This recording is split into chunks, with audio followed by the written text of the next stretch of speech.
Samsung Galaxy S22 right here had a launch price of $800 when it first came out in 2022. But fast forward to 2025, this phone here is going for around $180 to about $250 on back market depending on the configuration you pick.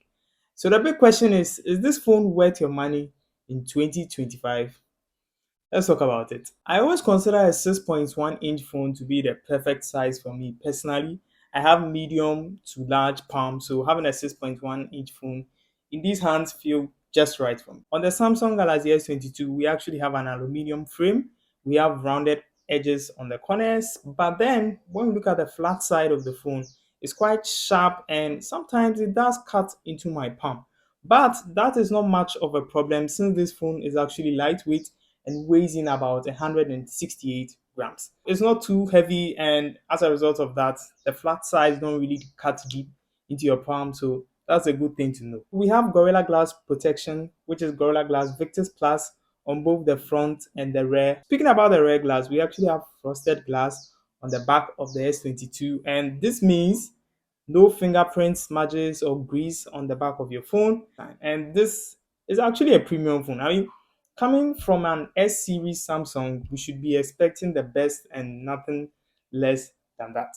And the S22 delivered. I haven't had a case on it, and it has experienced some drops, some falls, some splashes, and it's still good. Speaking about splashes, this phone here is IP68 rated, which means I'm good with splashes and a few accidental dips if that is supposed to happen. Build quality is a solid 10 out of 10 for the Samsung Galaxy S22. Moving on with the screen, I'm actually going to give you guys the raw specs. So first off, this is actually a full HD plus panel here, and of course it's a 1080p AMOLED display which has support for HDR plus content. So these specs paired with dual stereo speakers, we actually have one at the bottom and we have one right above the selfie camera. It's actually slitting right above the selfie camera.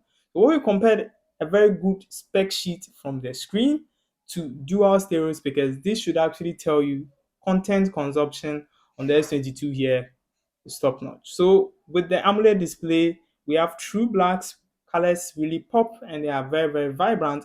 And just so you know, I actually have the vivid color profile option set on my S22 here. You can actually check that out in display and switch it to that if you want. So the vivid color profile here actually makes the colors pop more and it makes it more vibrant and more sharper. I personally prefer to watch most of my YouTube content or YouTube videos on my Samsung S22 because it just looks more appealing. And also we have an adaptive screen here coming in at 120 Hz refresh rate to give you the most smoothest and fluid motions on your screen. In 2025, screen brightness is one thing most manufacturers really like to boast about, and the S22 does not fall short.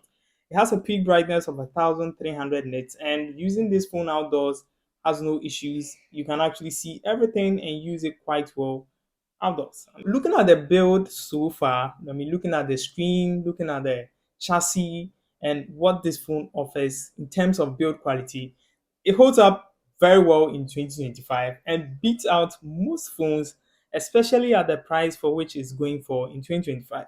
But let's switch to the internals, and this is where things get a bit fishy and a bit so uncertain in 2025. So with the internals, let's start off with the chipset. So my variant here of the S22 comes with the Exynos 2200 chipset here, which is actually made by Samsung.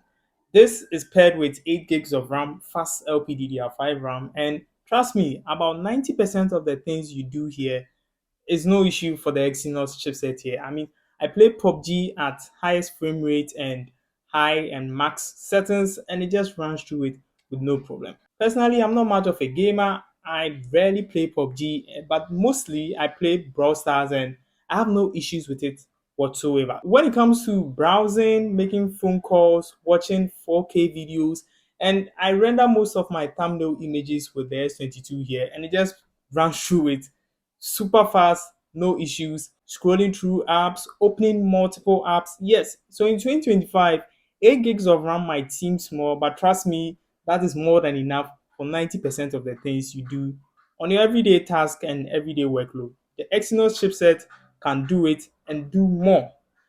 But it's not perfect because this is a 6.1-inch display. Samsung actually packed in a small cooling chamber or a smaller cooling system into this phone. The biggest issue with the S22 when it comes to chipset and performance is actually thermal throttling. It throttles a lot, and this is as a result of the heat. So it could be because it has a smaller size, it has a smaller cooling system, and as a result of that, it's not able to efficiently dissipate heat from the CPU, keeping the phone cooler when you actually strain this phone. So this phone heats, long and short, this phone heats very, very often. It gets very, very warm to the touch. It doesn't get too hot, but it gets warm, especially when it comes to sustained workloads or sustained, work or performance. So when I tend to play PUBG for longer sessions, for let's say about 10 to 15 minutes, that is when the phone begins to heat. And when I say heat, it really, really gets warm. And I think this is the biggest issue with the S22 when it comes to performance in 2025. It doesn't have a sustained performance or a sustained workload track record. And this is an issue for a creator like me. Trust me, for average consumers who barely do anything with their phones, for someone like grandma who only make phone calls, takes pictures, just browses the web and watches videos on YouTube, this is more than enough. On to batteries, the S22 right here packs a 3700 milliamp hour battery, which is small in 2025. So this right here is even a downgrade when we compare the battery size to what we get on the S21 base model as this. So in 2025, most Android phones from the budget sector to the mid-ranges to even the flagship come with an at least 4500 milliamp hour battery, and 3700 in 2025 is just not enough. First off, we have a smaller battery size on the S22, and then we also have an inefficient CPU as well. And when we combine these two things together, we are just cooking some really, really messy food for our customers. So as a result, battery life on the S22 is not that great. At most, I can squeeze out 5 hours of screen on time with my S22 when I'm doing little to nothing on my phone. But when I tend to game for longer sessions and do more, shoot videos and render more pictures, it can actually get me from 2 to about 3 hours of screen on time, and that is not enough. And that is also one of the biggest issues I have with my Samsung Galaxy S22 right here. But for the average consumer who does little to nothing with the phone, texting, phone calls, some occasional social media, and browsing the web, this phone can actually take you through your day. Probably take you to about 6 hours of screen on time. Enough of the battery life, let's talk about charging experience. So this phone here supports up to 25 watts of wired charging. We have 15 watts wireless charging, and this phone also supports reverse wireless charging. Before we move on to the cameras, if you made it this far, why not consider leaving a subscription, a like, and why not share the video to your friends and family? So on to cameras. On the rear, we have a triple camera setup. We have a 50 megapixel main shooter, a 12 megapixel ultra wide, and a 10 megapixel telephoto lens. We also have an 8 megapixel selfie camera here, and we'll talk about that later. So the main sensor, the 50 megapixel camera here, are sharp, very vibrant, and I really love the color science as well. Samsung has this color science when it comes to their pictures, and I'm a very, very huge fan of that, where they make the images pop, very contrasty and very, very vibrant. And we get no less from that from the main shooter here. HDR is very much on point. We have a lot of details, especially when you shoot your pictures in broad daylight or places with enough sunlight. So with the ultra wide, images from the ultra wide are okay. They are not that great as compared to what we get on the main camera or the main 50 megapixel shooter, but give the ultra wide enough light and shoot in broad daylight and you'll be good to go. Moving on to the telephoto. So with the telephoto, this is where I was quite disappointed. So first off, in the native camera app of the S22, you can clearly tell that the telephoto lens has the least sharpness and sort of comes with more noise when you are shooting pictures. Probably be because it has a smaller sensor and has a smaller megapixel count as well. But still, when I shoot in broad daylight, I really like the edge detection on the telephoto lens, and I tend to like the colors as well. So when it comes to portrait shots, I tend to find myself using the main 50 megapixel shooter more than the telephoto and even sometimes the ultra wide. The telephoto lens is actually the least I use when it comes to shooting photos or doing anything at all. Onto the selfie camera with the 8 megapixel. Colors are quite inconsistent with the selfie camera.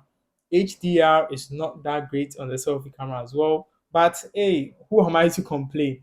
I tend to use the selfie camera for video calls and that's it. I don't take pictures with the selfie camera. And for video calls, it's more than enough. Moving on to video, obviously this Samsung phone here is capable of shooting 8K at 24 frames per second, but who shoots in 8K? I don't shoot in 8K, but it comes with optical image stabilization for video shoots, and that's pretty cool. Videos from the S22 here are very sharp and I really like how it works. Nevertheless, I really like how the greens pop when it comes to video on my S22 as opposed to what I have on my iPhone. The color size and the vibrancy from the S22 is still unmatched. I like the way Samsung make their videos and images pop, and videos on the S22 looks great and just amazing. I sometimes shoot videos with my S22 and here is a clear sample of that. I tend to use it for some of my videos on my channel and most people find it indistinguishable from my iPhone 11. And that tells you how great the cameras are on the S22.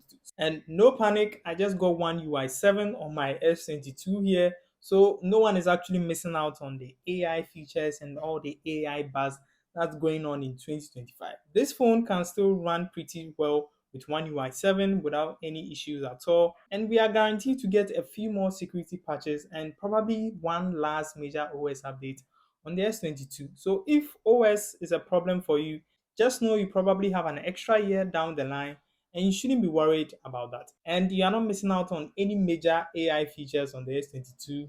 You are still going to get some. You shouldn't be that worried. So, conclusion time. Would I recommend the Samsung Galaxy S22 in 2025? So, before we answer that, let's check a few boxes.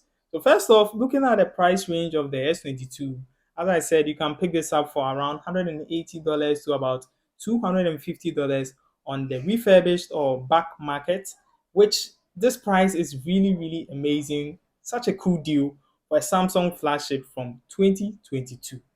Also, CPU performance is okay. I mean, it's more than enough for your everyday task and everyday works. Trust me, this thing is just going to fly through without giving you any issues.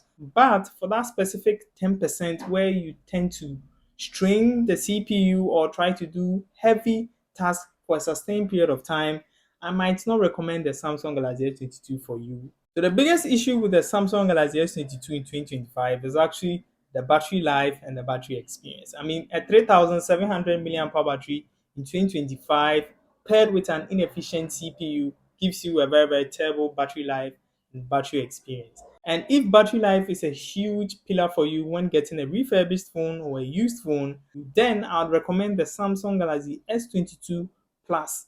First off, you are getting a larger screen, you are getting a larger battery, and overall a better phone. The S22 Plus can take you through a full day without giving you any issues, but we don't get that on the S22. So to get an all-rounder for 2025, I would recommend you get the Samsung Galaxy S22 Plus. Since you are going to get a bigger screen, a better screen, a larger battery, and a better battery life experience overall.